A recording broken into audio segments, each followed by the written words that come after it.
É Lucas 10, 26. Lucas, capítulo 10, versículo 26. Hoje nós vamos começar aqui uma nova série, que na realidade é também o nosso curso de membros.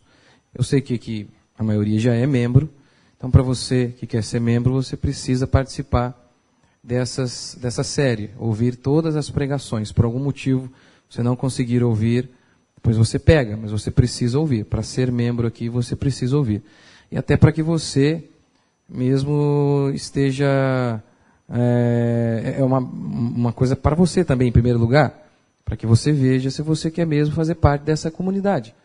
Porque você pode ouvir coisas aqui que você vai dizer, poxa, esse povo é doido, eu não posso, não quero participar. Então, aqui são as doutrinas mais principais e que nós queremos, que eu vou estar pregando aqui. Hoje, eu vou estar pregando sobre como interpretar a Bíblia. Como interpretar a Bíblia. E essa é a base de tudo que nós fazemos aqui em nossa comunidade. E é fundamental para nossa igreja, para a vivência da nossa igreja, mas também para você ler a Bíblia. Então vamos lá, Lucas capítulo 10, versículo 26. Lucas 10, 26. Então, Jesus lhe perguntou: que está escrito na lei? Como interpretas? Porque um rapaz havia se aproximado de Jesus, querendo fazer uma pegadinha com Jesus. E Jesus então respondeu com outra pergunta. Olha, o que está escrito na lei? Ou seja, na escritura. Como você interpreta o que está escrito? E isso aqui é fundamental. Essa pergunta é chave. A pergunta não é apenas se você crê que a Bíblia é inspirada por Deus. A pergunta é como você a interpreta. Porque se você crê que a Bíblia é a palavra de Deus, você percorreu apenas metade do caminho. Como você a interpreta é que definirá se você é um servo de Deus ou até mesmo um instrumento do diabo. Usando a Bíblia de maneira equivocada, obviamente, homens já aprovaram a escravidão, dizendo que a Bíblia assim o faz. Usando a Bíblia, pessoas já justificaram o aborto. Usando a Bíblia, ainda hoje, pessoas dizem que é proibido fazer uma transfusão de sangue, de maneira que se o seu filho estiver morrendo, deixe-o morrer, caso ele precise de uma transfusão de sangue. Esses são os testemunhas de Jeová. E eles dizem que fazem isso porque eles afirmam que a Bíblia assim os ordena. Está vendo? Eles creem na Bíblia. Mas por uma interpretação errada, eles podem até mesmo matar um ente querido. Ou deixar de salvar. Então, se você diz que crê na Bíblia, você percorreu apenas 50% do caminho. Um exemplo mais forte ainda. Os judeus, eles acreditavam na Bíblia. Aqueles judeus que eram o público de Jesus ali, eles acreditavam que a Bíblia era a palavra de Deus, que a Bíblia era inspirada. E mesmo assim, eles mataram Jesus Cristo. E por quê? Uma das explicações é porque eles possuíam uma interpretação errada. A grande questão é que o coração deles era errado. E isso se manifestou também por meio de uma interpretação errada da Bíblia. O Antigo Testamento fazia várias profecias acerca do Messias. Profecias do reino do Messias, do poder do Messias, da glória do Messias. Então, aqueles judeus, ao lerem isso, interpretavam, erroneamente, que o Messias viria num cavalo branco, iria estabelecer o seu reino na terra, naquele instante, derrubar César e se estabelecer no lugar dele. E assim restaurar, então, a glória de Israel. Mas não foi nada disso, não era nada disso que estava escrito. Jesus mesmo diz, olha, o meu reino não é deste mundo, eu vou estabelecer um reino. Sim, eu sou o Messias, e a prova que eu sou o Messias é que eu vou estabelecer um reino. Mas o meu reino não é deste mundo. Eu sim vou sentar aqui visivelmente para todo mundo ver, mas não agora. Não agora. Agora eu venho num jumento. Agora eu não sendo no trono, pelo menos não visivelmente. Visivelmente agora eu serei crucificado, como Isaías 53 já profetizou que eu seria. Está lá? Vocês é que interpretaram de maneira errada. E por conta disso eles achavam que Jesus era um farsante. Interpretação errada.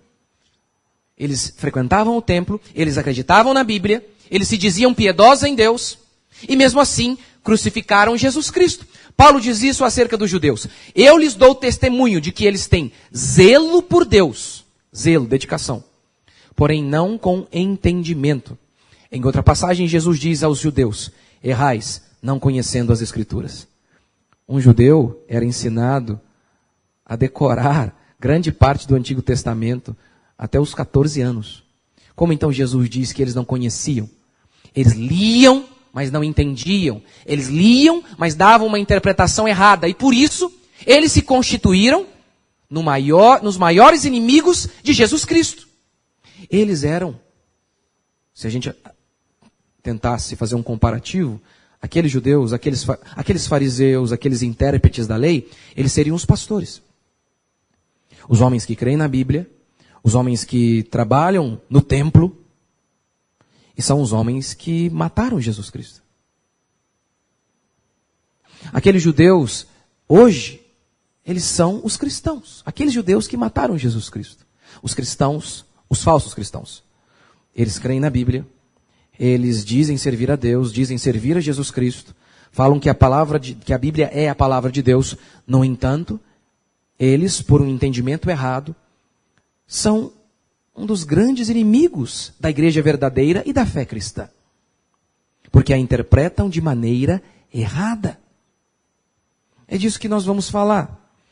É disso que nós vamos falar. Primeiro, se você entender que é importante tomar um medicamento, e o médico te dá uma receita, é fundamental. Hoje eu tomei 2 injeções, e como eu estava no SUS, né, você já fica com medo de morrer. Muito medo. Então demorou 2 horas para dar a vacina, a injeção em mim. Quando a moça chegou, eu fui falando para ela, ó, seguinte, é isso que eu tenho, é isso aí mesmo que está aí? Por que você acha? Eu falei, esse povo troca esse negócio, me mata. Né? Eu falei, ó, isso. Qual remédio que é? Ela falou, eu fui fazendo um monte de pergunta. Porque veja, o médico dá lá o remédio, da receita. E eu creio que ela vai me curar. Mas se eu interpreto de maneira errada, ou a enfermeira, ela pode me matar. Se ela lê algo que o médico não disse, mesmo que a bula esteja correta, ela pode me matar. É exatamente isso que acontece hoje. E sempre aconteceu. Sempre. As pessoas interpretam de maneira errada. E por isso estão indo para o buraco. Mesmo se declarando cristãs, mesmo se declarando crentes em Cristo, mesmo se declarando crentes de que a palavra de Deus é inerrante, ela não contém erros, estão perdidas. Por isso, se você crê que a Bíblia é a palavra de Deus, você percorreu apenas 50% do caminho. Como você a interpreta é que irá determinar a salvação e a vida, a morte e a desgraça, um caminho de desgraça e de miséria, ou um caminho de glória e prosperidade em Cristo Jesus, em Cristo. Vai determinar se você é um servo de Deus ou um instrumento do diabo, porque Satanás citou a Bíblia para Jesus, mas o problema é que ele a interpretou de maneira errada. E a Bíblia interpretada de maneira errada é até instrumento nas mãos do capeta. Então, meu primeiro princípio de hoje. As brigas de Jesus foram de interpretação de texto. Essa é a palavra que eu quero usar mesmo. Briga. Eu sei, porque vocês, todos aqui, todos nós, viemos de um país dominado pelo esquerdismo. Onde um dos braços do esquerdismo se chama feminismo. E o feminismo é contra a masculinidade. Ele odeia a masculinidade. Por isso ele pariu metade de homens gays e a outra metade de homens frouxos. O feminismo faz isso. E a ideia de briga não está associada com amor para esses homens. É um absurdo isso. Em algumas vezes você só faz paz, você só traz paz fazendo guerra. É assim. E Jesus assim o fez. É só um exemplo histórico. Um primeiro-ministro inglês falou, não, deixa Hitler, não vamos brigar, vamos fazer qualquer coisa, vamos dar tudo que ele quer, vamos entregar tudo nas mãos dele e aí a gente vai ter paz. Não teve. Churchill disse isso. Vocês negociaram, não quiseram guerrear com esse homem, não é? Negociaram a verdade. E aí sabe o que vai acontecer? Vocês vão ter guerra, é isso que vocês vão ter. E aconteceu, a profecia de Churchill se cumpriu. Homens malignos precisam ser combatidos. E Jesus combateu. Porque o amor não se alegra com a mentira, diz Paulo em 1 Coríntios 13. Então essa ideia de, não gente, não vamos discutir nada, vamos pregar o amor, não vamos discutir doutrina, vamos pregar o amor. Ora, esse discurso já é uma doutrina. É a doutrina de pregar o amor. Se está certo ou errado é outro argumento. Mas você dizer, não vamos discutir, vamos pregar o amor, é uma doutrina. É uma doutrina. Deixa uma bateria reserva aqui para mim, porque caso acabe aqui. Pilha, quer dizer. Então Jesus, o que ele mais fez foi isso. Ele diz, eu não vim trazer paz, eu vim guerrear. Paulo diz, há um bom combate, combatei-o. E qual é esse combate? Das ideias, de expor a mentira. A mentira precisa ser exposta. Exposta. Constantemente. Jesus assim o fez e por isso foi crucificado. O discurso de Jesus não tinha muito a ver com o discurso do pastor moderno, paz e amor, que parece mais um hippie. Não tem nada a ver. Por quê? Saber que alguém está conduzindo pessoas para o buraco. Você sabe disso. E você fica em silêncio, isso não é amor, isso é covardia. Porque você não quer gerar desconforto. Nós não queremos, naturalmente ninguém quer. Então Jesus, ele brigou e brigou muito. O primeiro sermão de Jesus foi uma grande briga. O primeiro sermão de Jesus é o sermão da montanha. E tudo gira em torno de interpretação de texto. Do capítulo 5 ao capítulo 8, você deve se lembrar. Lembra quando Jesus disse, olha, ouviste o que foi dito pelos antigos? Eu, porém, vos digo. Isso aqui é toda uma briga de interpretação de texto.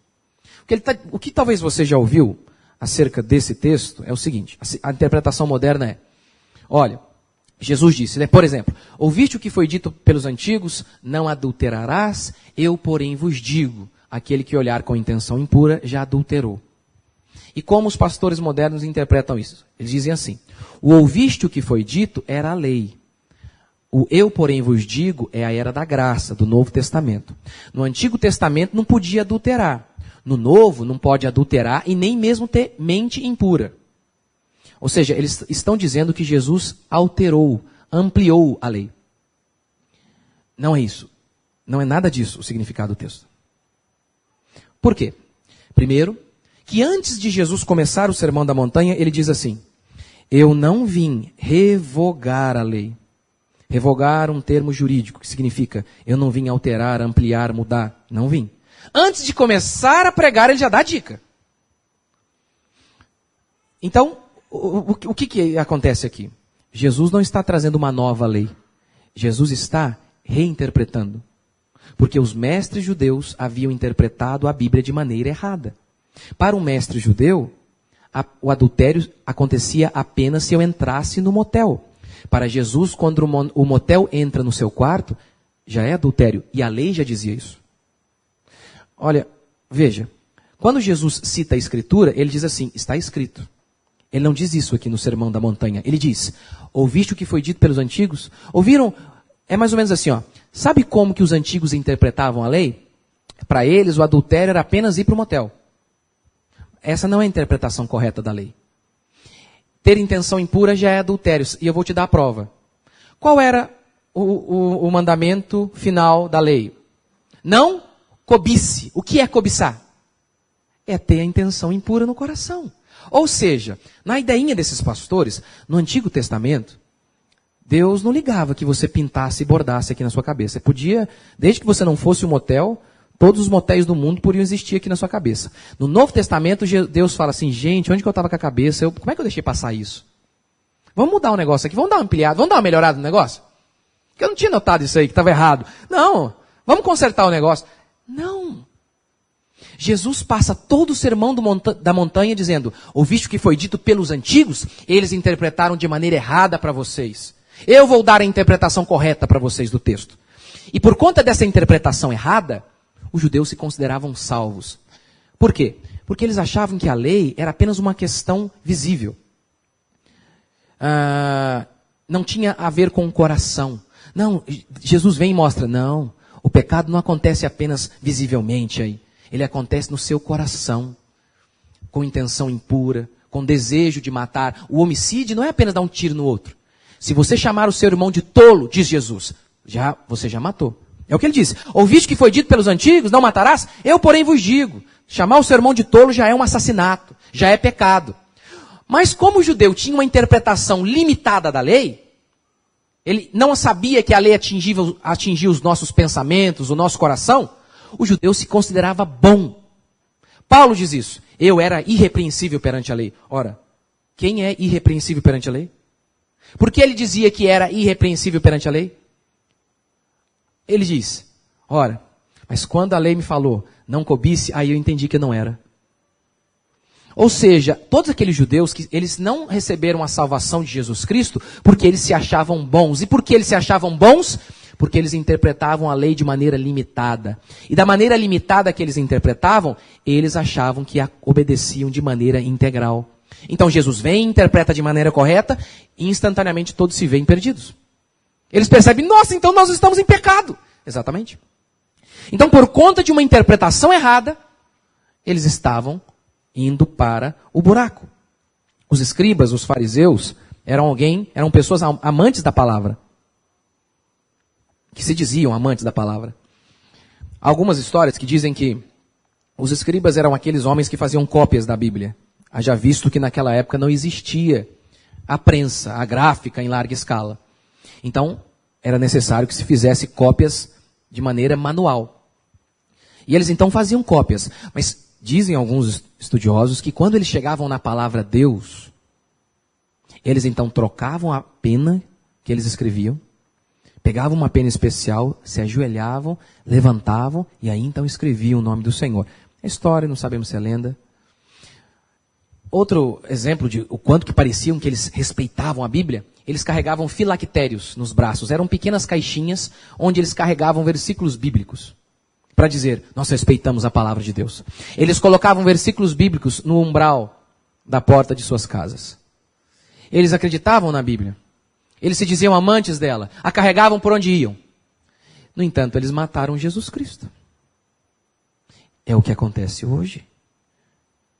Muitos e muitos cristãos modernos se declaram amantes da palavra de Deus, crentes em Jesus Cristo. E porque interpretam a palavra de Deus de maneira errada, eles são os primeiros grandes inimigos da verdadeira fé cristã. Só um exemplo. É por conta do não julgueis que eles interpretam de maneira errada que nós chegamos nesse nível que estamos hoje. Pode reparar, todo pastor que diz, olha gente, não importa o tom que ele diga, talvez ele seja muito mais espiritual e amoroso do que eu. Não importa. Ele pode dizer de maneira bem mansa e dizer assim, olha gente, isso aqui que aquele fulano está pregando é heresia, porque a Bíblia diz isso. Aí eles dizem, que isso? Não julgueis. Não julgueis. De maneira distorcida, o que eles fazem é, toda mentira não pode ser confrontada. Porque nós não podemos julgar coisa alguma. Não foi nada disso que Jesus quis dizer. Porque em outras passagens ele disse, não julgueis. Como?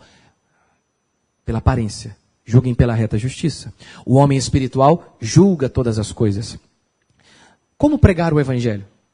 O Evangelho, ele começa chamando o povo ao arrependimento, mostrando que o povo está na mentira, mostrando que o povo está no pecado. Dizendo para o homossexual, o que você faz vai te mandar para o inferno. Mas ele diz, não pode julgar. Não, eu não estou julgando, é a Escritura que diz. E eu preciso dizer isso a ele, para que ele se arrependa de seus pecados e creia em Cristo Jesus e seja salvo. Agora, o discurso do não julgueis está condenando todo mundo. E fazendo com que as pessoas se escondam atrás desse discurso para viverem em pecado. Para que pastores continuem mentindo e enganando pessoas. E por isso chegamos nesse estágio, onde um pastor se encontra com um padre, faz um culto junto com o padre, e depois escreve na rede social, que Deus continue te usando. O pastor escreve isso para o padre, que Deus te continue te usando. Usando o quê? Para mandar todo mundo para o inferno, ensinando idolatria. Por que chegamos nesse nível? Não julgue, pastor. Não julgue. Isso explica em grande parte a imoralidade do nosso país, porque a Bíblia não diz que a igreja é o sal da terra? O sal colocado na carne fere, dói, mas impede que a carne apodreça. Essa é a figura de linguagem que Jesus está usando. A igreja veio para impedir a podridão do mundo. Mas se o sal se tornar sem sabor, ele só presta para ser pisado. Igrejas perdem o seu poder quando deixam de confrontar o pecado. E isso é a atitude mais amorosa que uma igreja pode fazer. Mostrar o pecado dos homens. Por quê? Porque ao ver o pecado, o seu próprio pecado, os homens então irão buscar um Salvador. Ao mostrarmos a elas que elas estão doentes, aí então elas entenderão a real necessidade de um médico. Está vendo? Interpretação errada nos destrói. E os cristãos fazem isso. Não julgue, não julgue, não julgue. Eu já citei aqui, mas vou citar de novo. O rapaz ali é pedófilo. Os cristãos modernos dizem a mim: não julgue, pastor. Não julgueis. Eu tenho que ficar quieto. Não julgue. O outro ali é o pastor que engana todo mundo e rouba todo mundo. Eles dizem para mim: pastor, não julgueis. Não fale nada. E aí então eu critico todo mundo. É pecado, eles dizem. Aí sabe o que eles fazem? Aí me criticar pode. O pedófilo não pode ser criticado. O pastor que rouba os outros também não julgue, quem é você para julgar. E me julgar a mim, que estou dizendo que o que eles fazem é errado. Aí está liberado até bater. Aí pode fazer o que quiser comigo. É isso que acontece hoje. É exatamente isso que acontece. Pessoas como eu são pessoas não gratas em nosso país, em nossas igrejas, porque somos divisivos. E por isso a maldade prolifera. Uma interpretação errada nos destrói. Você pode ter certeza, grande parte da miséria da igreja evangélica atual é por conta dessa interpretação errada do não julgueis. Esse é só um exemplo, com certeza. A briga no passado foi, em 1920, por exemplo, 43% dos ministros não criam na Bíblia. 43%. O nosso problema hoje, pelo menos no Brasil, não é esse. Os homens creem na Bíblia. Eles creem. O problema é que eles a interpretam de maneira errada. Põe lá. Não vou colocar esse exemplo. Segundo.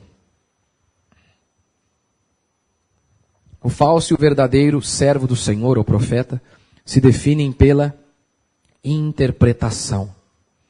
O que nós ouvimos hoje é o seguinte: influenciado pelo relativismo. Pastor, nunca li nada sobre relativismo, nunca li nenhum filósofo relativista, mas se você nasceu no Brasil, provavelmente você é relativista, sem nunca ter lido. Nunca ter lido. O que é o relativismo? O relativismo, ele prega que não existem verdades absolutas. Por exemplo, um relativista nunca diz assim, categoricamente, a grama é verde. Não. Você não pode dizer isso. Que a grama é verde, já tem uma cor só. Como assim? É relativo. Eu vim de uma família que via a grama com outros olhos. Nós aprendemos que a grama ela é meio amarela. O outro ali acredita que a grama é rosa, e daí? Eu estou certo, está todo mundo certo. O relativista é assim. Eu digo que a grama é rosa, o outro olha para a mesma grama e diz que a grama é cor de abóbora, o outro vizinho ali diz que ela é laranja, e o relativista diz, está todo mundo certo. É coisa de gente louca, retardada. Isso é o relativismo. Nunca vi, eu vou te mostrar um exemplo de relativismo. Ator da Globo, querendo mostrar que é intelectual. Ele faz assim, ó. Não tem problema, você é católico, eu sou espírita, não sei o quê. Não, engraçado eles falando, eu sou espírita, católico, eu sou tudo, né? Não tem problema, você tem a sua verdade, eu tenho a minha. Falei, como assim, moça? Eu digo 2 mais 2 dá 4, você diz 2 mais 2 dá 5, eu tenho minha verdade, você tem a sua verdade, ou seja, está todo mundo certo, né? É isso que eles dizem, só falta babar. É exatamente isso, é loucura total.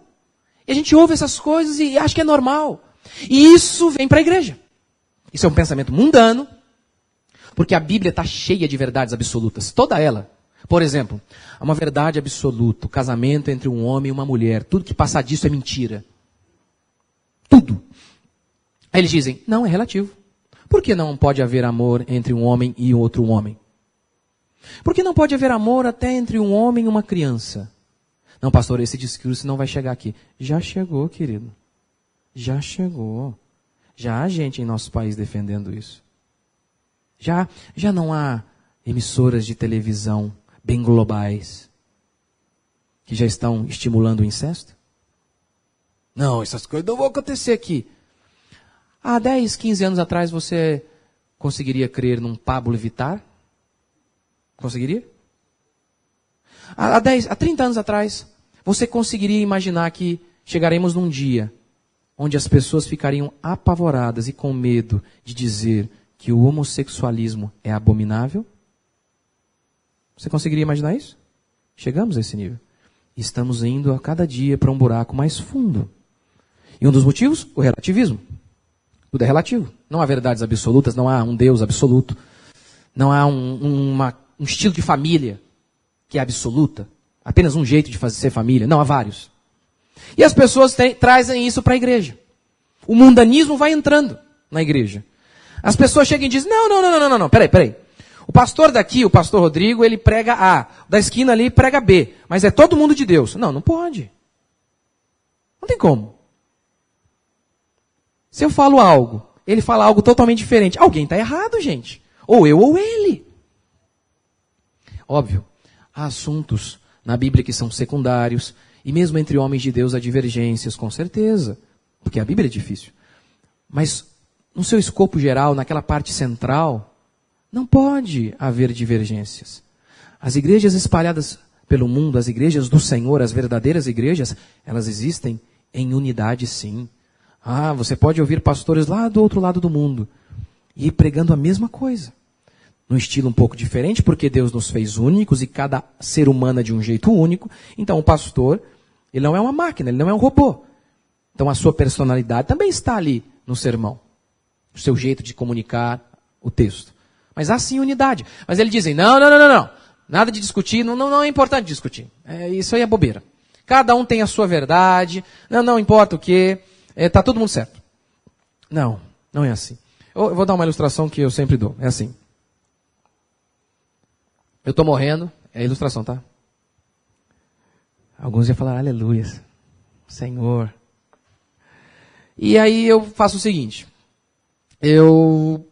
Para não deixar a minha família abandonada, eu decido construir 4 casas para que minha esposa alugue as casas.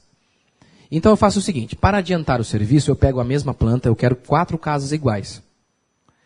E eu distribuo a 4 engenheiros, falo, é desse jeito que eu quero aqui, para que eles toquem a obra. E aí, as 4 casas ficam prontas, oriundas da mesma planta, mas com 4 engenheiros diferentes. E eu chego, cada casa é de um jeito. Uma tem 3 cômodos, uma o pé direito tem 2,5 metros, outra tem 3,5. Cada uma está de um jeito. Aí o engenheiro fala assim para mim, não, mas não tem problema. O que importa é a sinceridade do meu coração, ué. O que você faria com um cara desse? Mas é assim que os crentes fazem. É assim. Eles leem o texto. Isso aqui é o que eu acho. Então, o que eu acho é a verdade. Não é o que Deus diz, é o que ele acha. Eu aprendi assim, eu fui ensinado assim. Estava lá lendo o texto, não sabia direito, estava na dúvida, é A ou B isso aqui? É B. E agora é B, e agora B virou verdade absoluta. E ai de Deus não abençoar o que eu estou interpretando aqui. Porque ele tem que olhar a sinceridade do meu coração. É assim que as pessoas vivem. Sinceridade do seu coração. Esse coração que a Bíblia chama de corrupto e enganoso? Mas assim nós vivemos, e assim a banda toca. Não é possível isso. Isso não é possível. O texto é um só. A interpretação também é uma só. Uma só. As pessoas interpretam o texto de maneira errada, as coisas dão errado, e depois elas dizem, a palavra de Deus não se cumpriu. Não, o que não se cumpriu foi a sua falsa interpretação do texto. Isso que não se cumpriu. Qual é a regra, pastor, que nós utilizamos para interpretar a Bíblia? A mesma regra que os apóstolos utilizaram. Porque no Novo Testamento, os apóstolos escrevem acerca do Antigo. Qual era a Bíblia que os apóstolos liam, já que não existia ainda, naquela época, o Novo Testamento? O Antigo. Eles faziam seus escritos e cartas e pregações baseados no Antigo Testamento. Como eles liam? Como eles interpretavam o Antigo Testamento? E aí vou fazer uma citação do Augusto Nicodemos, que escreveu o livro A Bíblia e os seus Intérpretes, que é muito bom por sinal. Ele diz isso. Paulo, o apóstolo Paulo, faz 104 citações formais do Antigo Testamento. Na maioria, ele reproduz o sentido das mesmas, conforme o seu sentido histórico, mantendo o sentido que tinham para os leitores originais. Ou seja, para Paulo, o texto não tinha vários sentidos. O texto tinha apenas um sentido, aquele que estava contido nas palavras. Parece óbvio dizer isso, né? Pastor, isso é bobeira. Esse foi o tema da Reforma Protestante. Para a Igreja Católica, um texto tinha até 7 sentidos. E era com base nesses muitos sentidos que eles inventavam e ainda inventam heresias. Não. O texto não tem o sentido que eu acho, que eu disse que Deus falou comigo. O texto tem o sentido que o autor quis dizer. O que o autor quis dizer. Porque ele usou essa palavrinha, esse verbo, esse advérbio. Porque ele construiu a sintaxe desse texto dessa maneira. Esse é o sentido. O sentido que está escrito aqui e contido na palavra, nas palavras. Respeitando o nosso idioma, ou o idioma hebraico, aramaico e o grego. Esse é o sentido. Devemos ler e falar o que ele quis dizer aqui. Por que ele colocou essa frase? O que ele quer dizer, não é o que eu acho. Não sou eu quem acrescenta o sentido ao texto. É o texto que acrescenta sentido à minha vida. É o texto que fala comigo, não eu quem falo com o texto. Devo ler e falar o que ele está querendo dizer aqui. Por que ele disse essa palavra? O que aconteceu antes? É isso. Ah, não, mas eu entendi e pronto, acabou. Isso... Na Idade Média, isso é chamado de alegoria. O que é uma alegoria? Quando há um sentido oculto no texto. E esse sentido oculto, meu amigo, pode ser qualquer um. Até 7, eles diziam. Até 7. Essas alegorias, eu vou já dar um exemplo do que é uma alegoria. Essas alegorias foram usadas para provar heresias. Por exemplo, no Salmo 8, versículo 7, o bispo Antônio, bispo de Florença, ele usou esse salmo para tentar provar que Deus havia colocado tudo debaixo dos pés do Papa. Não tem nada a ver, o texto não está falando disso. Mas ele usou, não, mas isso aqui é simbólico, isso aqui é eu que sou inspirado por Deus, eu estou vendo aqui, ninguém está vendo, mas eu estou vendo. Eu estou vendo aqui, isso aqui é a prova de que o Papa é o soberano aqui na Terra. Heresia. É heresia. Com base em quê? Em alegoria. O que é uma alegoria?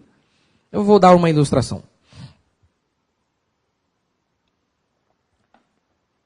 A parábola do bom samaritano. O rapaz pergunta, Senhor, o que farei para ser salvo? Jesus responde, guarda a lei. Ah, tá bom. Amar a Deus e o próximo. Tá bom, mas o que é o próximo? E ele pergunta com uma ideia maligna. Jesus conta uma parábola para responder essa pergunta do quem é o meu próximo? A parábola do bom samaritano. O rapaz estava de viagem e no meio da viagem ele foi assaltado. Um judeu. Caiu ali semi-morto. Passava por ali um judeu, um levita. O levita viu e não fez nada. Passou um sacerdote, viu e não fez nada. Eram os pastores. Tipo de pastor. Ou seja, de todo mundo que se esperava que fizesse algo, ninguém fez nada. Aí vem um samaritano. A maioria dos samaritanos eram idólatras, ímpios. Não se acreditava que existia salvação ali naquele lugar, que existia alguém genuinamente crente em Deus. Passa um samaritano. O samaritano pega o rapaz, coloca no cavalo, limpa-o, leva-o até uma hospedaria. Chegando lá, ele dá 2 moedas para o dono da hospedaria e diz, se houver mais necessidade de alguma coisa, eu vou te pagar. E vai embora. Qual é o sentido aqui da parábola? É simplesmente dizer quem é o próximo. E às vezes o próximo é um cara que a gente nem imagina. É um cara que a gente pode até pensar, puxa, será que de lá pode sair alguém cristão, um povo de Deus, daquele lugar? E aquele cara parecia que era. É só isso. Mas aí o que eles fazem? Não, há um sentido oculto aqui. Qual é? Isso aqui é um símbolo da pregação do evangelho. Como? Como Deus salva a alma humana. Aí eles dizem, olha, o seguinte, o samaritano é o pregador, que prega a palavra, para o homem que está morto ali, espiritualmente. E aí então ele pega o rapazinho, coloca no jumento e leva até a hospedaria. A hospedaria é a igreja. As duas moedas representam a oração e a pregação da palavra. Tá bom. Algumas coisas aqui até parecem fazer sentido. Agora, de onde ele tirou a ideia de que as duas moedas representam isso? A oração e a pregação da palavra. Por que as duas moedas não podem representar a oração e o jejum, a oração e o culto? De onde ele tirou a ideia? Tá vendo? Aí você não tem uma referência. É o que surgiu na cabeça do cara. Tudo bem, ele está falando algumas coisas certas ali, que a igreja, o evangelho, as pessoas são salvas por meio da pregação do evangelho. O homem morto é mesmo um símbolo de alguém do ímpio, daquele que não se converteu. Mas não é isso que o texto está falando. E aí podem surgir um monte de heresias no meio desse negócio. E é exatamente isso que eles faziam na Igreja Católica. Lutero vem e diz o seguinte: quando eu era monge, eu era muito versado em significados espirituais e alegorias. Mais tarde, porém, quando cheguei ao conhecimento de Cristo através da carta aos Romanos, vi que todas as alegorias são vãs, exceto aquela que Cristo usou. Ou seja, quando Cristo usa esse recurso, aí nós usamos. Em alguns momentos, há isso na Bíblia. Em alguns momentos. Mas não toda hora. Quanto a mim, já abandonei essas bobagens, e a minha melhor arte é pregar a Escritura em seu sentido único. Joe Owen disse o seguinte: não existe sentido numa passagem além daquele que está contido nas palavras. Não existe sentido numa passagem além daquele que está contido nas palavras. Isso aí é esoterismo. O que é esoterismo? O que é esoterismo, pastor? É um ramo de conhecimento onde apenas os iniciados conseguem atingir. É o ocultismo, as coisas ocultas. Apenas as pessoas muito especiais que conseguem atingir. Isso aí é esoterismo. O texto bíblico é claro, para que você leia e por meio daquelas palavras você entenda. Então, por exemplo, a Bíblia usa várias figuras de linguagem. Por exemplo, nós usamos o tempo inteiro também. Você diz, sei lá, pensar uma coisa assim. O Corinthians vai ganhar o campeonato. Aí você diz, nem que a vaca tussa. O que você está dizendo? Você está olhando uma vaca esperando ela tossir? É isso? Ou então, a vaca foi pro brejo. Fala, e aí, o que está acontecendo? A vaca foi pro brejo. Você vai lá e a vaca está atolada. É isso? É uma figura. É uma figura de linguagem. Por meio de uma imagem, você quer comunicar alguma coisa. A Bíblia também usa inúmeras. Por exemplo, Jesus diz que se o teu olho te faz pecar, arranca-o. É literal isso? É para eu arrancar meu olho? Não, é para que eu seja radical. Que radical vem de raiz. Ou seja, seja radical com o seu pecado. Vá lá no problema, na raiz dele. É para eu arrancar mesmo o meu olho? Sério, parece tolice, mas gente já fez isso. Não arrancou o olho, arrancou as coisas, né, lá de baixo. Se me faz pecar, ele foi lá e capou o trem. Eu sei, é só um exemplo bobo. Mas, então, nós interpretamos a Bíblia respeitando o texto. Respeitando se o texto é literal ou figurado. Por exemplo, todo o livro de Apocalipse ele é em linguagem figurada. Há uma cena onde uma cidade desce vestida de noiva. A cidade está vestida de noiva. Gente, isso é real. É uma figura. Aquilo ali é uma figura para representar o céu. Como representar o céu? As palavras seriam insuficientes, então eles usam uma figura. Deus usa uma figura. Qual? Uma cidade vestida de noiva, que se representa o quê? A eternidade. É a civilização baseada no amor. Se todas as civilizações deste mundo estão baseadas no sangue, no poder, que mata, na ambição e na cobiça, a eternidade é a civilização baseada no amor. Esse é um símbolo, uma figura. É isso. Quer ver um outro exemplo? Outro exemplo? Lembra daquela passagem onde Samuel, o profeta, havia morrido. E Saul vai consultar uma macumbeira. Chegando lá, a macumbeira chama Samuel. Aí o texto descreve que apareceu Samuel, o profeta do Senhor. As pessoas sempre me perguntam, pastor, e agora? Aí eles ficam na dúvida. Não foi lá consultar macumbeira. Pode consultar macumbeira, pastor? Aí eu sempre digo, olha, a Bíblia proíbe a necromancia, que é a consulta aos mortos. Mas pastor, está dizendo lá que Samuel apareceu. Gente, a Bíblia também diz que Judas mentiu. A Bíblia também diz que que Davi adulterou. A Bíblia é verdade, mas ela relata cenas mentirosas. Só isso. Não era verdade aquilo era um demônio. Mas o texto está apenas relatando que Saul viu, ou achou que viu. É só isso. Está vendo? Só um probleminha de interpretação. E porque não interpreta corretamente, o negócio desanda. Então, a Bíblia é o nosso referencial. A Bíblia é a nossa bússola para nos livrar do erro. Agora, se o texto tem inúmeros sentidos e cada um pode dar inúmeros sentidos, nós perdemos este referencial. O referencial não é mais o que o texto diz, é o que o pastor acha que o texto diz. É aquele sentido oculto que apenas o pastor ou alguém muito especial consegue decifrar. Não. Não. Dessa maneira, a nossa fé não está baseada na verdade da Escritura. Está baseada na inteligência de um homem, de um pastor. Não. O sentido da verdade está aqui, nas palavras. O que as palavras querem dizer. Em alguns momentos, a Bíblia, os apóstolos utilizam alegoria. Paulo utiliza. Por exemplo, ele fala de Agar, das duas mulheres de Abraão. Olha, essas duas mulheres representam algo a mais. Está vendo o sentido oculto? Representam o seguinte, representam a lei e a graça. Primeiro que ele não entrou em contradição ao afirmar aquilo. Ele usou essa alegoria, mas respeitando todo o contexto histórico e da doutrina bíblica acerca daquilo. Mas de qualquer maneira, foram poucas vezes. Poucas vezes. Quer ver um outro exemplo?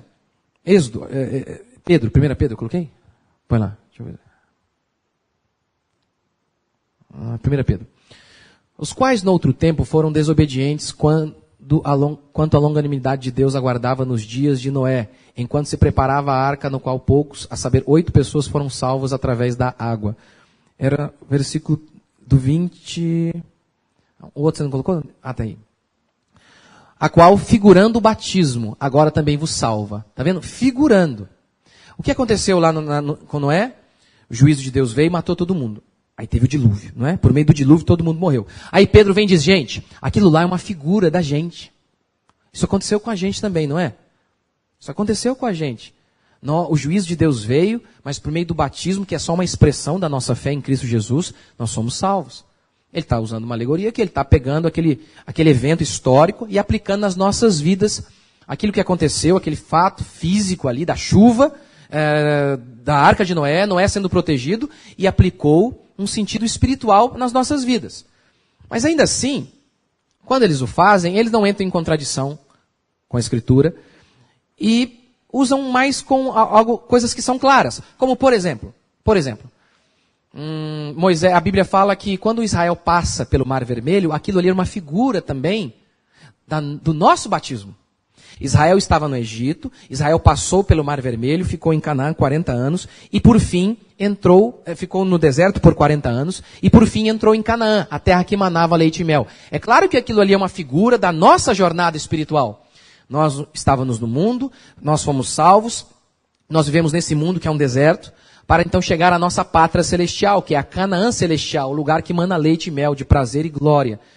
Claro que há elementos onde nós vemos aqui o sentido figurado, mas sempre respeitando a doutrina bíblica e, na maioria das vezes, eles não utilizam desse recurso. Eles simplesmente falam do texto de acordo com aquele sentido que está claro ali, claro, expresso por meio daquelas palavras ali. É assim que os apóstolos entendiam a Escritura, e é dessa maneira que nós devemos também entender. Por exemplo, a Bíblia usa muitas figuras de linguagem, inúmeras. Levítico 15:19 diz, olha, que o homem não podia tocar numa mulher num período que ela estava menstruada. É isso mesmo? Não podia tocar na mulher? O tocar ali é um eufemismo. É um recurso de linguagem. O que é um eufemismo? Você, por exemplo, quando não quer falar umas coisas mais, talvez, às vezes feias, você usa uma palavrinha mais bonita. Por exemplo, Como é que você fala com o seu filhinho? Filho, vai lá e no banheiro e, né? Isso aqui? Não, você fala, filho, o 2 ou 1. Não é assim? É um eufemismo. Você não quer falar aquela palavra feia, você usa esse eufemismo. É o que está acontecendo aqui. Ao invés de falar de relação sexual, não pode ter relação sexual quando a mulher está grávida. Aí ele usa uma linguagem figurada, um eufemismo. É isso. A Bíblia usa isso o tempo todo. Mas está vendo? Aí não tem nada de sentido oculto. O sentido é claro. É uma linguagem figurada, onde nós entendemos muito bem. Muito bem. Há momentos onde Jesus usa parábolas. Mas ele mesmo explica a parábola. A parábola é quase um tipo de alegoria, onde ele fala algo e tem um sentido oculto. Por exemplo, eis que o semeador saiu a semear. Uma parte caiu em solo rochoso, outra parte entre os espinhos, e uma parte caiu em boa terra. Aí Jesus explica, olha, a semente não é a semente, não. A semente representa a palavra. O solo ruim representa os ímpios. O solo bom representa o crente. Jesus mesmo explica o sentido. O próprio Jesus explica. Terceiro. Terceiro já? É.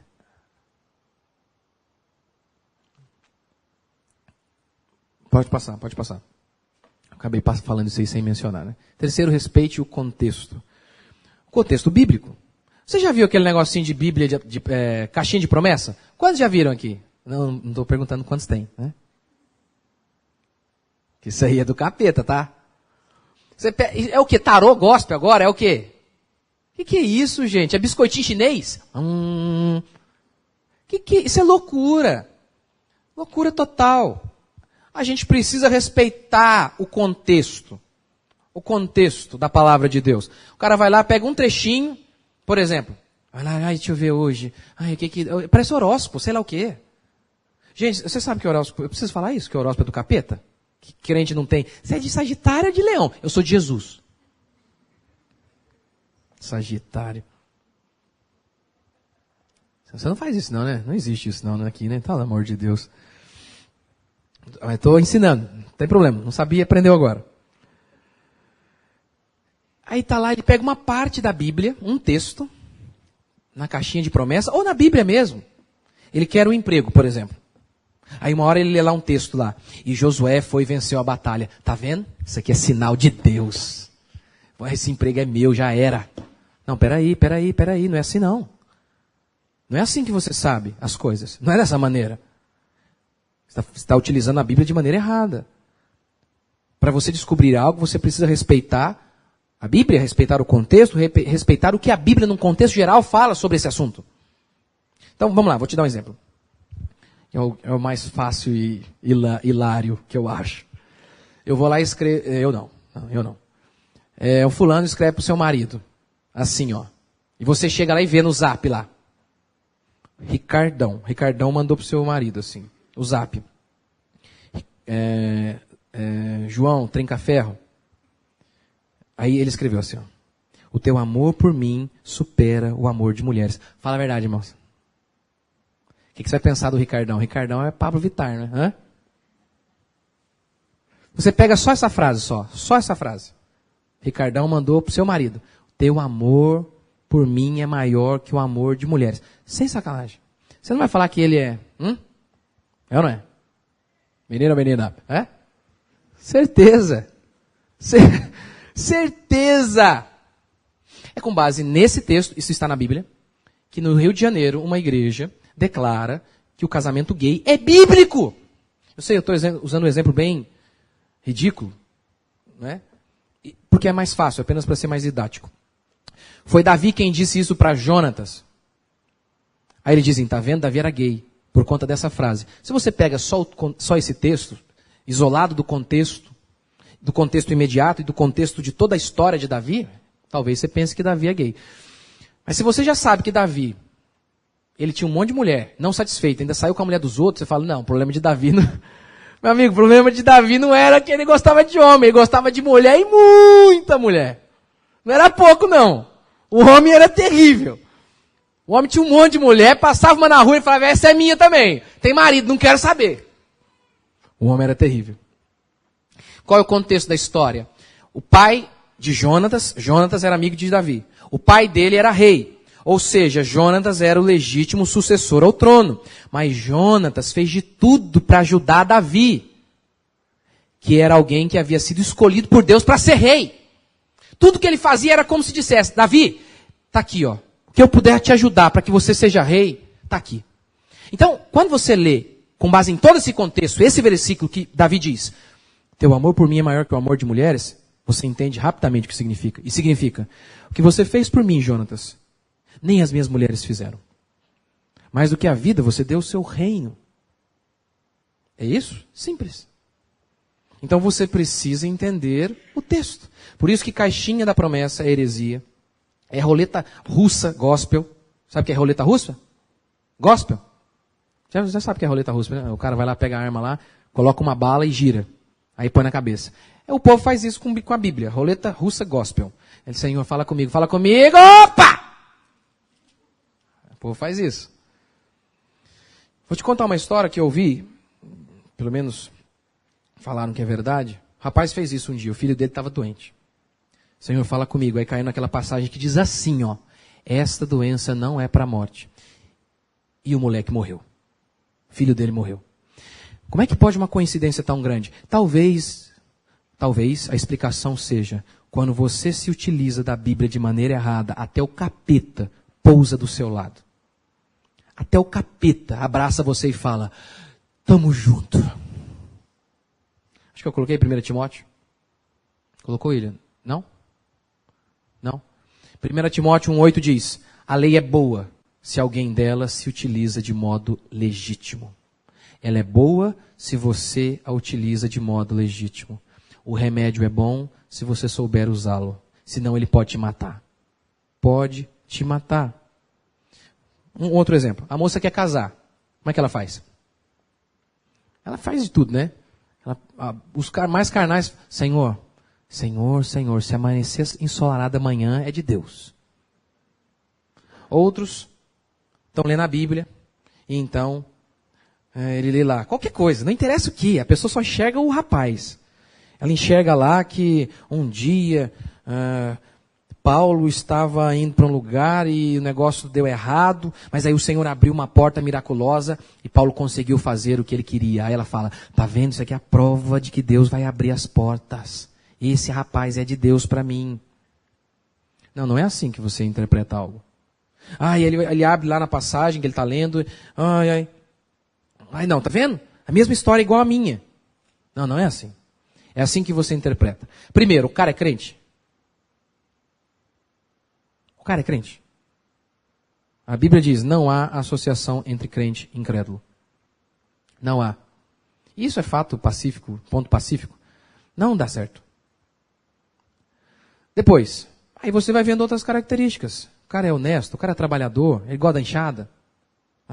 Ele pode sustentar, porque a Bíblia diz: o marido alimenta a esposa. Ele pode te bancar? Ele tem que te bancar. É isso mesmo, a mulher é tão maravilhosa que o homem tem que bancá-la. Ele pode? Senão não casa, minha filha. A Bíblia diz: na multidão de conselheiros há sabedoria. Converse com alguém que você considere mais sábio que você. Não com a fofoqueira. Não vai pedir conselho da doutora em Facebook Elogia. Né? A multidão de conselheiros há sabedoria. Aí olha o cara, dá uma olhadinha. Vê como é que ele é. É assim que você faz. É assim. Não é lá: o pastor lá falou lá um negócio lá, aquela frasinha que o pastor... Aí pega uma frase que o pastor falou, distorce tudo e fala: o senhor que falou, pastor? Eu? Você que falou naquele dia lá, eu vi, era Deus falando para mim. Casa. Eu falei: na onde, criatura, que eu falei isso? Se Jesus, que escreve de maneira perfeita, ou melhor, ele não escreveu nada, mas seus discípulos, e as pessoas interpretam, imagina eu que sou falho. Com certeza, há muita interpretação errada do que eu digo, com certeza. Por isso pergunta para mim, ficou com dúvida? Vem no final do culto, pergunta. Não há pergunta burra. Burrice é não perguntar. Garanto para você nunca vai ser humilhado. Aqui, pastor, chegar aqui e fez alguma pergunta, eu falo: seu burro, seu ignorante. Prometo para você que nunca vou fazer isso. Não existe isso. E aí, as pessoas estabelecem coisas erradas. Um outro exemplo de uma heresia bem moderna. Eu já estou encerrando. É aquele versículozinho isolado. Crê no Senhor Jesus, será salvo tu e tua casa. O cara coloca esse versículo ali na casa dele, ele acha que é um mantra, sabe? Ele coloca a palavra ali, ele acha, a palavra tem poder. Já ouviu isso aí? Da onde está isso aí na Bíblia, gente? Palavras têm poder. Você fala, o meu menino é inteligente. É sério, tem crente que acredita nessa loucura. O meu menino é inteligente, meu menino é inteligente. Aí ele fica assistindo Chaves, Chapolin Colorado, Sessão da Tarde inteiro. Não vai ficar não, gente. Não vai ficar não. Faz o seguinte, vamos fazer o teste então. Eu sou rico. Isso é estupidez. E tem gente que acha isso, pegar aqui essa palavrinha, isso aqui é só palavra. É a doutrina bíblica. É o entendimento correto do texto, que é a verdade. Agora, colocar uma palavrinha ali na porta da sua casa, não tem um poder mágico, miraculoso. E as pessoas acham isso. Coloca lá, crê no Senhor Jesus, será salvo toda a tua casa. E fazem desse texto uma promessa geral a todos os cristãos. Pastores fazem isso. E às vezes até bem intencionados. Eles são bem intencionados, mas fazem isso. Quem crê no Senhor Jesus, eu posso garantir, toda a família vai ser salva. Não pode. Você não pode fazer isso. Paulo diz, esse versículo, crê no Senhor Jesus, será salvo tu e tua casa, foi dito por Paulo. Paulo disse para o carcereiro de Filipe. Não significa que é uma regra para todo mundo. A prova? Jesus diz, não penseis que eu vim trazer paz à terra, eu vim trazer espada. De modo que pai vai se levantar contra filho, filho contra pai, e os inimigos do homem serão da própria casa. Lá em 1 Coríntios, Paulo está tratando do divórcio de uma mulher cristã e um homem não cristão. E Paulo diz, se o homem não cristão quiser ir embora, deixe-o ir. Você não fica sujeito à escravidão. Porque como tu sabes que ele vai se converter? Olha a pergunta de Paulo. Qual é a garantia de que ele vai se converter? É claro, Malaquias 3 diz que quando o Espírito Santo viesse, Elias viesse, ele iria trazer conversão dos pais aos filhos. Ou seja, de maneira que sim, muitas famílias serão salvas. Mas eu não posso dizer que isso é uma promessa para todo mundo. Por quê? Não se engane, se a verdade liberta, a mentira escraviza. Uma vez um rapaz foi abordado por mim, eu o convidei para a igreja, ele falou, não vou mais em igreja nenhuma. Eu falei, por quê? Porque a palavra de Deus não é palavra de Deus coisa nenhuma. A Bíblia falhou. Por quê? Porque eu criei, que diz o texto, crê no Senhor Jesus, será salvo tua casa, meu pai morreu ímpio. Aí eu falei, não, a palavra de Deus não falhou. O que falhou foi a sua interpretação errada do texto, ou a interpretação que o pastor deu para você. O texto não diz isso. Não se engane, se a verdade liberta, a mentira escraviza. A mentira escraviza. Conceda 1 centímetro ao pecado e ele tentará conquistar 1 quilômetro. Um pouquinho de mentira hoje, um muro um pouquinho torto aqui, lá na frente. Você vai ver o tamanho do problema. Então, a gente precisa interpretar a Bíblia de maneira correta. Só para dar mais um exemplo para a gente encerrar. Só hoje que eu estou sendo um pouquinho mais longo, tá bom, irmãos? Semana que vem não vai ser assim, não. Mas eu já estou encerrando também. Um exemplo. O dom de línguas, o charabacanta. Que não posso falar porque é polêmico. Me xingo de polêmico, fala que eu sou briguento. Eu só estou lendo o texto, gente. Pelo amor de Deus. Não há esse charabacanta, bife no balaio, Silas Malafaia, ripa lá para trás. Não há. Isso é coisa da cabeça do povo. Não está na Bíblia isso. O que está na Bíblia era uma capacidade sobrenatural para falar em outros idiomas. E o texto de Atos 2 é claro. Veja, qual é o lugar onde nós vemos o dom de línguas acontecendo de maneira detalhada, sendo descrito de maneira detalhada? Em Atos 2. E o que acontece lá? Judeus de todas as nações. Outras nações, então, eles falavam outros idiomas. O Espírito Santo veio sobre eles. Aí veio sobre os cristãos que estavam ali, o povo de Deus. Aqueles homens de outras nações, ao verem aquilo, disseram, como? Eles são galileus, falam o aramaico. Como os ouvimos falar em nossa própria língua materna? Eu não sei de você, mas eu nunca ouvi falar de língua materna chamada bife no balaio. Siri anda lá na praia, não existe. É a língua dos anjos. Que eles falam lá, que Paulo diz em 1 Coríntios, ainda que eu falasse a língua dos anjos. Olha a questão de interpretação de texto de novo. Olha o que Paulo diz. Ainda que eu tivesse toda a sabedoria do mundo, se não tivesse amor, é possível que algum homem tenha toda a sabedoria do mundo? O que ele está dizendo aqui então é só uma figura de linguagem, ainda que, ou seja, eu não tenho. Ainda que eu falasse a língua dos anjos. É impressionante como que a estupidez atinge níveis estratosféricos. Ele está dizendo justamente que ele não fala a língua dos anjos. E os caras usam esse texto para dizer que eles falam a língua dos anjos. É um absurdo, é uma loucura assim que não dá para medir. Aí lá em Atos 2 eles dizem, nós os ouvimos falar em nossa própria língua materna, sua língua nativa, natural, da sua mãe. Aprendeu com sua mãe, essa é a ideia de materna. E eles continuam. Somos partos, medos, elamitas, naturais da Mesopotâmia, Egito, Síria, Cirene. Como os ouvimos falar em nossas próprias línguas, as grandezas de Deus. E a palavra em grego ali para língua é dialectos. Da onde vem a nossa palavra dialeto? Tudo isso. Aí lá em 1 Coríntios 14, Paulo diz, o dom de línguas é um sinal para o incrédulo. Como de fato aconteceu lá em Atos 2. Os incrédulos viram aquilo e uns disseram, estão bêbados. Outros falaram, não, acho que não. Aí Pedro diz, isso aqui é a palavra de Deus e 3.000 se convertem. O dom de línguas é um sinal para o incrédulo. Qual o sinal para o incrédulo? Quando ele entra num culto e vê o cara lá.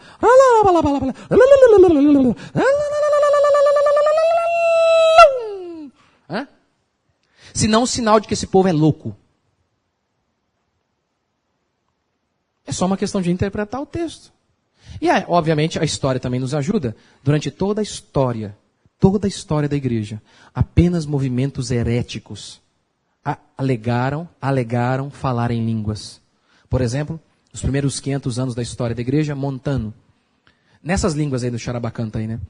No século XVII, Cévenes.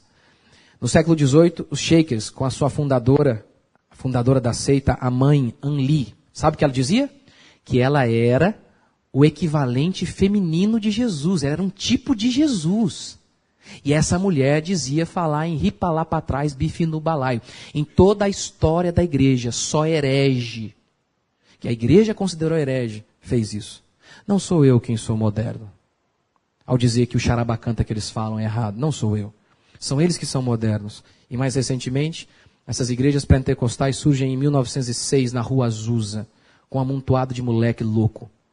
É isso. É só interpretar o texto. É o que o texto diz. Quarto e último princípio. Seu coração vai sim determinar sua mente. Põe lá o quarto.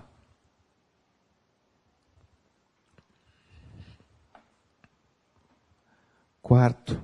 Eu estou usando a palavra coração separado de mente, mas na Bíblia coração e mente é uma coisa só, tá? Na Bíblia, coração é a sede da personalidade humana. É o seu eu, que inclui vontade, emoção, intelecto, tudo. Mas eu estou separando aqui na seguinte ideia. A mente, né, quando a gente pensa, o coração que a gente sente e tal, essa coisa toda. Não lemos a Bíblia apenas com os olhos. Lemos com o coração. Em Atos 7:51, colocou? Não, deixa eu ver o que você colocou ali. Homens de dura cerviz e incircuncisos de coração. Incircunciso é um coração pecador, com um pecado ali. Circunciso de coração e de ouvidos, vós sempre resistis ao Espírito. Quem resiste ao Espírito? Quem tem um coração errado. Próximo. Obscurecidos de entendimento. Obscurecido, que vem de algo, eles estão na escuridão. Eles não entendem. Obscurecidos de entendimento. Alheios, separados. Alheios à vida de Deus por causa da ignorância em que vivem. Por quê? Pela dureza do coração. Como? Porque eles são ignorantes. Porque estão obscurecidos de entendimento. Por conta da dureza de coração. Porque o coração é maligno. Porque eles amam o pecado. Por isso eles não chegam ao conhecimento da verdade. É por isso que você pode muitas vezes mostrar para o católico. Dizer a ele, o texto é claro. Não farás para ti imagem, nem semelhança alguma, do que há em cima no céu, nem na terra, nem debaixo da terra. E nem lhe darás culto. Você explica, está claro, está ali. Está óbvio, e eles não entendem. E por quê? Não é uma questão apenas de intelecto, mas de coração endurecido. E o mesmo acontece com todos nós. Com todos nós. Porque temos um coração ainda com pecado. Se dissermos que não temos pecado, nos enganamos. Essa natureza maligna ainda está aí.